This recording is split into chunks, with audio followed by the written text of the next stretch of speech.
guys, welcome back to be playing the Royal Romance Book 2, Chapter 11. Can you wrest the truth from the Queen Mother on your last night in Paris? So this is it, people. We're finally going to talk to the Queen Mother again. And finally get some actual answers from her. The Royal Romance Book 2. Chapter 11, A Night at the Opera. Ooh. Going to the opera. You're standing with Maxwell and Hannah in the Opera House atrium, about to confront the Queen Mother. Alright, I just got to get the Queen Mother to admit that she sabotaged my reputation. No pressure. I'm sure you'll be fine. Well, I believe in you. I believe in myself too. Yeah, you got this. All you have to do is catch her off guard. Any advice on how to do that? If it were me, I'd gain her trust by pretending to lose to her at something, probably a rap battle. Then I'd gain her respect by beating her at something else, probably also a rap battle. Uh-huh. I'm not sure we have time for that much rapping.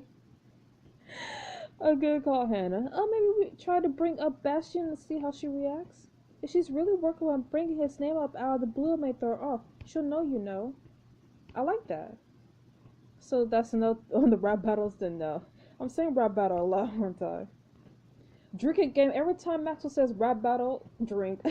Sorry, Maxwell. Hannah's got this one. Good brainstorm, everyone. I'll see you on the other side. Break a leg. You walk towards where the Queen Mother is seated at the perimeter of the room.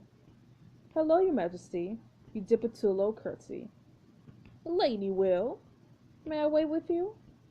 By all means. She waves a hand to indicate the cushion beside her, and you take a seat. So, Lady Will, while your gals have improved since you first arrived, I have been around long enough to know that you are seeking more than my company. I don't know what you mean. Come on now. It was even more obvious at the tea party. You're investigating me, aren't you? What? Yes. I know nothing about this alleged plot against you. To be quite frank, a part of me wanted to see you succeed. You did? A small part, but it was there nonetheless. Wait, how did you even know I'm conducting an investigation? I may no longer be the queen, but I still have eyes and ears throughout the court to keep me appraised for all ongoings. In any case, regardless of my feelings towards you personally, I can see how much Ryder cares about you. I made no secret of my favor for Madeline, but has she not been a contender, you have been my support. Seriously? Really? Even over Olivia? I know more intimately than most the leading way of the crown. Ryder's brother abdicated. Constantine was more relieved than disappointed. My feelings were more complicated. We both knew that Ryder was better suited to be king, but that didn't mean it was what he wanted. Are you saying that Ryder didn't want to the crown? Didn't want Ryder to be king?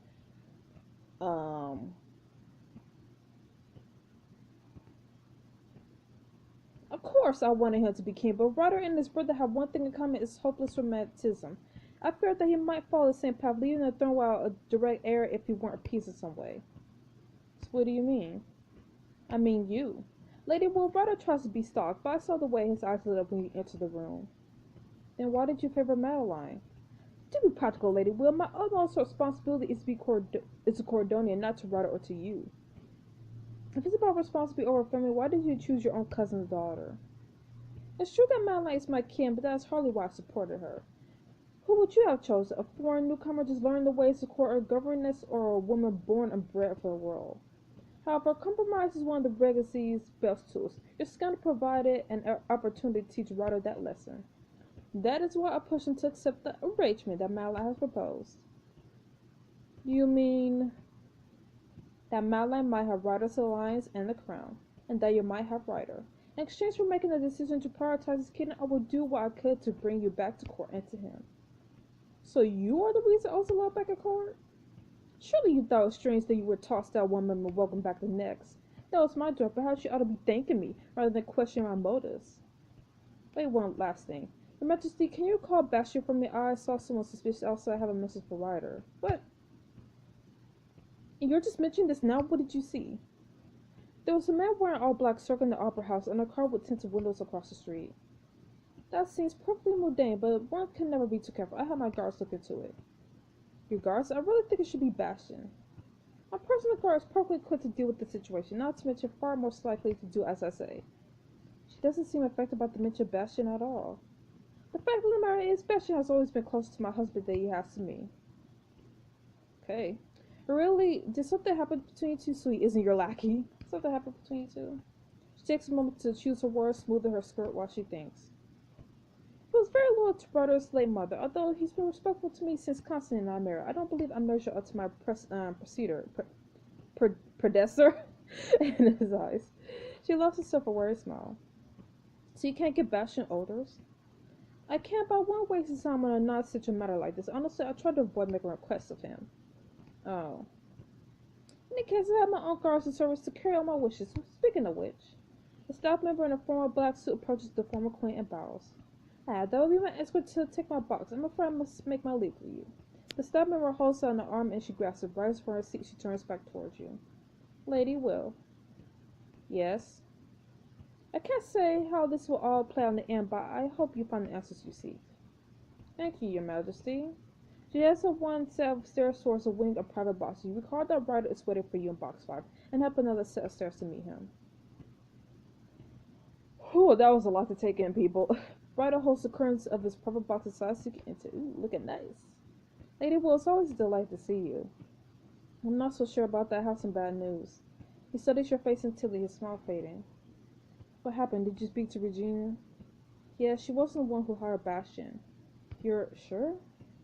She's particularly close to him. She wouldn't have used her own guards to carry out her orders. There's only one other person Bastion would answer to Ryder, your father. Ryder stares at you, shock, anger, and confusion mingling on his face. He slowly slumps into one of the chairs in the box. Can't be. I'm so sorry, Ryder. Why would he do something like this? Honestly, I don't know why and I don't care. He must really hate me. Maybe he thought I was a threat to you?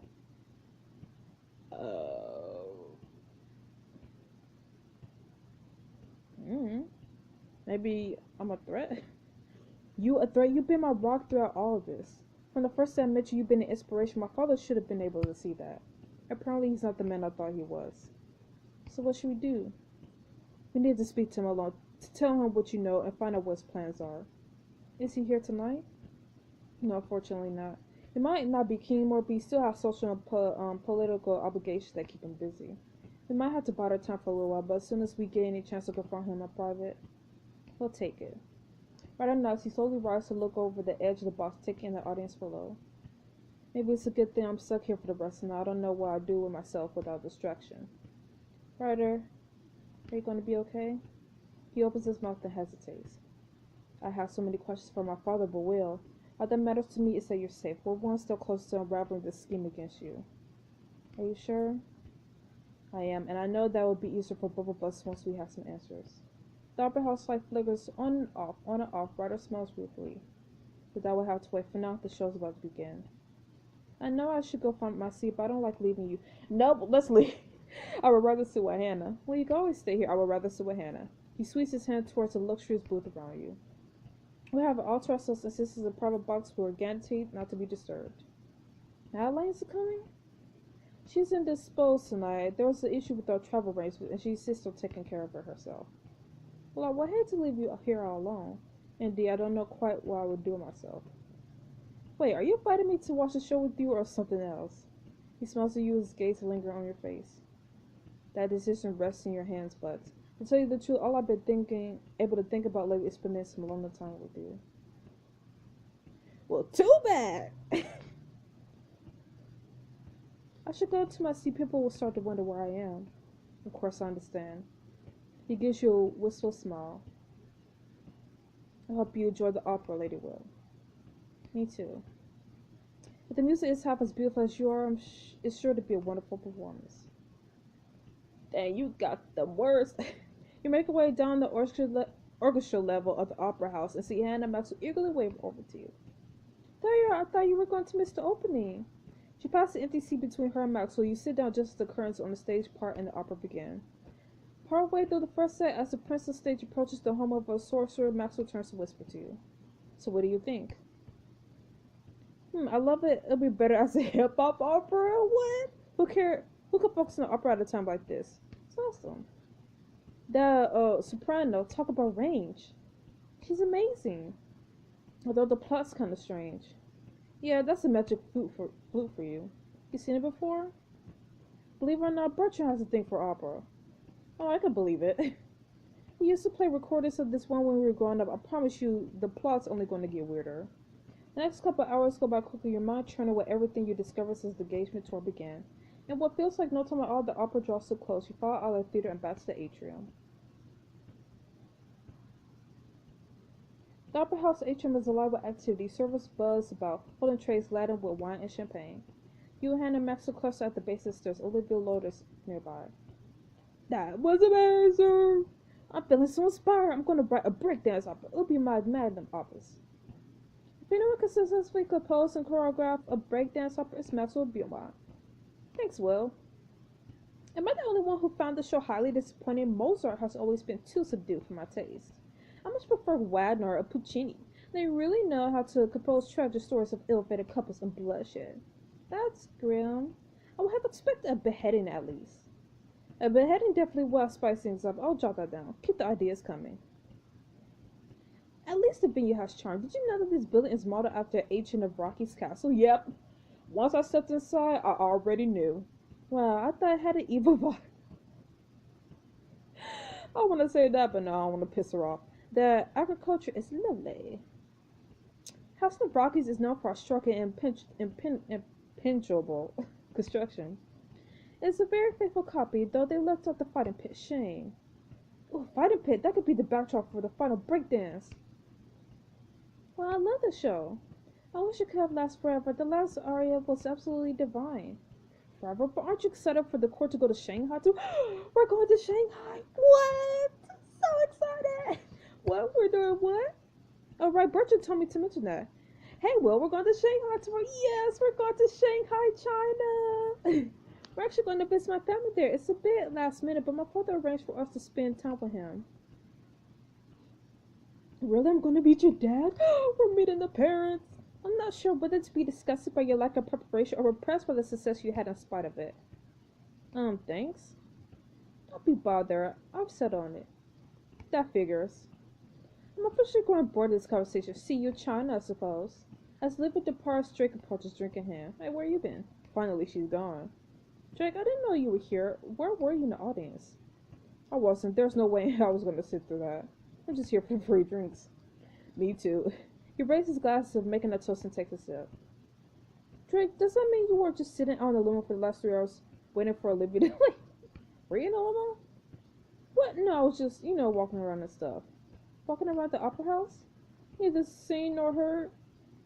I'm necessarily scowling and brooding. I have a feeling this is going somewhere I'm not going to like. I guess you could say he's like a phantom of the opera. Ugh, no. Come on, Dre, you can't deny the phantom of the opera is there inside your mind, inside your heart. I'm going to grab another drink. Ooh, I'll join. I mean, I'll go write down the plot for my breakdance opera before I forget. Promise you won't tell anyone my idea, though, okay? I don't want someone else to get there first. Cross my heart. And I hope to die before you force me to watch it. Drake and Maxwell depart in opposite directions, leaving you alone with Hannah. They say all good things must end. This not included, since it looks like people are clearing out. It doesn't have to end quite yet. What are you proposing? There's a gorgeous library that I used to visit on trips to Paris. I would love to show it to you. It closes soon, but we would practically have the place to ourselves. It's like nothing else I've ever seen. I wish upon a fish. I need to get good night's sleep. We're going to China tomorrow. You're right, the jet lag is bad enough as is. We better go back. You follow Hannah out of the opera before heading to your limo. Before you reach your room, you run to Drake, heading in the opposite direction. Hey, Winchester. Where you headed? It's nearly midnight. Yeah, I couldn't sleep after I got back to my room. I thought I might as well have some fun. As in have a drink. I do have other hobbies besides whiskey, like pool. There's a pool on this train? Why didn't anyone tell me? As if anyone would want to play on a moving vehicle. I've been frequenting this hotel a few blocks from here, and it has a private game room. It's quiet, it's open, and no one bothers me. Drake, that must be your idea of paradise. That sounds lonely. I'm surprised you know how to have a good time. Solo a few drinks, a manly game of billiards. Yeah, it's close, although to be honest, playing solo gets a little boring after all. Do you want to come play a game or two? Some competition will make things more interesting. I don't know, that depends on whether you can keep up with me. Is that a yes? Nope is a no. It'll be interesting to see Hannah playing pool. Not tonight, Drake. I'm really tired. No worries, Chester. You look like you could take a break. Maybe another time. Yeah, you have fun though. I will. He waves and steps out of the train car. When you reach your room, you fall asleep almost instantly. Next morning, you wait till the sound knock on your door. Come in, Maxwell.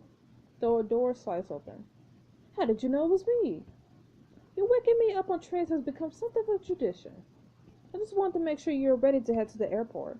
We're off to Shanghai. We out there. Out here. Can you find time to face King Father Constantine while meeting Hannah's family? Run to the next chapter. Anyways, I'm so excited. We're going to Shanghai. So this is like my closest way of traveling. Like, seriously, this is like the closest I can get to actually going to Shanghai. So I'm excited. But anyway, so what we found out from Queen Regina was interesting. And the fact that it turned out to not be her, but to be the king is like, damn. Like, we're literally climbing ladders, people. Like, we went from, who was it, Madeline? We went from Madeline to Penelope to, I think, Queen Regina. And then to the king. So we're literally, like, climbing ladders, people. Like, every step of the way. But I'm excited to see how everything unfolds and if it turns out to be the king or if it turns out to be someone else. But anyways, I'll see you guys next week for the next chapter of The Roadrunner. Stay frosty. Bye bye.